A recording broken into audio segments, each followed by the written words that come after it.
രാമജന്മഭൂമിയിൽ ഭൂമി വാങ്ങണമെങ്കിൽ ഇനി വലിയ വില കൊടുക്കേണ്ടി വരും. 7 വർഷത്തെ ഇടവേളയ്ക്ക് ശേഷം രാമജന്മഭൂമിയായ അയോധ്യയുടെ നിരക്ക് വർദ്ധിപ്പിച്ചിരിക്കുകയാണ്. അയോധ്യ ഭൂമി സർക്കിൾ നിരക്കുകൾ 2017 ഓഗസ്റ്റ് മുതൽ നിലവിലുള്ള നിരക്കിനേക്കാൾ 50% മുതൽ 200% വരെ കൂടുതലാണെന്നാണ് കണക്കുകൾ വ്യക്തമാക്കുന്നത്. 2024 ജനുവരി 22-ന് രാംലല്ലയുടെ സമർപ്പണത്തിന് ശേഷം അയോധ്യയിലും പരിസര പ്രദേശങ്ങളിലും വലിയ തോതിലുള്ള വികസനം നടന്നിരുന്നു. എന്നാൽ അന്നൊന്നും ഭൂമിയുടെ വില വർദ്ധിപ്പിച്ചിരുന്നില്ല.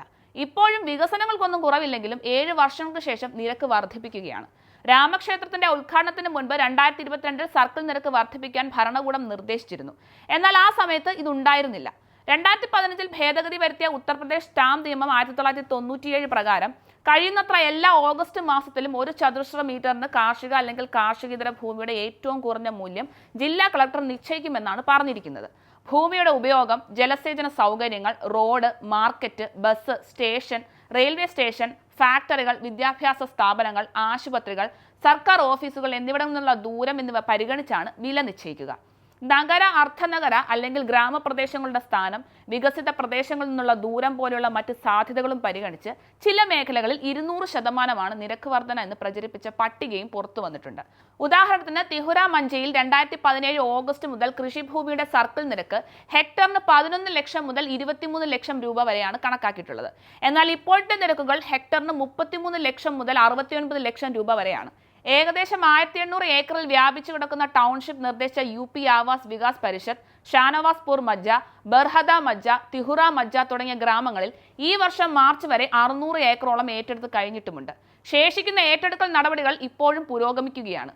2017 സർക്കാർ നിരക്ക് അവസാനമായി പരിഷ്കരിച്ച ഉത്തർപ്രദേശിലെ 54 ജില്ലകളിൽ അയോധ്യയും ഉൾപ്പെടുന്നുണ്ട്.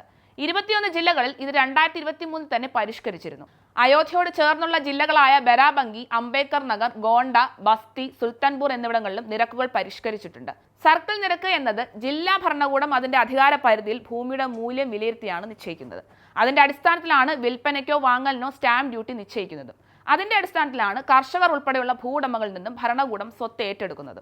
ഇതാണ് ഇതിന്റെ പ്രധാന നടപടി. എന്നാൽ കർഷകരിൽ ഒരാളായ ദുർഗാ പ്രസാദ് യാദവ് സർക്കിൾ നിരക്ക് വർദ്ധിപ്പിക്കണമെന്ന് ആവശ്യപ്പെട്ട് അലഹബാദ് ഹൈക്കോടതിയുടെ ലക്നൌ ബെഞ്ചിന് 2021 ഒക്ടോബർ 5-ന് സമർപ്പിച്ചിരുന്നു. സർക്കാർ ഭൂമി ഏറ്റെടുക്കുമ്പോഴെല്ലാം കർഷകർക്ക് കുറഞ്ഞ നഷ്ടപരിഹാരം ലഭിക്കുമെന്നാണ് യാദവിന്റെ വാദം. ഭൂമി ഏറ്റെടുക്കൽ ചെലവ് സർക്കിൾ നിരക്കിനെ അടിസ്ഥാനമാക്കിയുള്ളതാണ്. UPയിൽ നഗരപ്രദേശങ്ങളിൽ സർക്കിൾ നിരക്കിന്റെ ഇരട്ടിയും ഗ്രാമങ്ങളിൽ സർക്കിൾ നിരക്കിന്റെ 4 ഇരട്ടിയുമാണ് സർക്കാർ നൽകുന്നത്.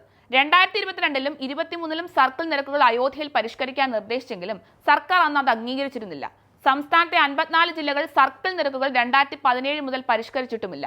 ഉയർന്ന നഷ്ടപരിഹാരം ഒഴിവാക്കാൻ ആ മേഖലയിൽ ഭൂമി ഏറ്റെടുക്കൽ സംസ്ഥാനം നിർദ്ദേശിക്കുകയാണെങ്കിൽ സർക്കിൾ നിരക്കുകളുടെ പരിഷ്കരണം സാധാരണഗതിയിൽ നിർത്തിവെക്കുമെന്നാണ് സർക്കാർ വൃത്തങ്ങൾ വ്യക്തമാക്കുന്നത്.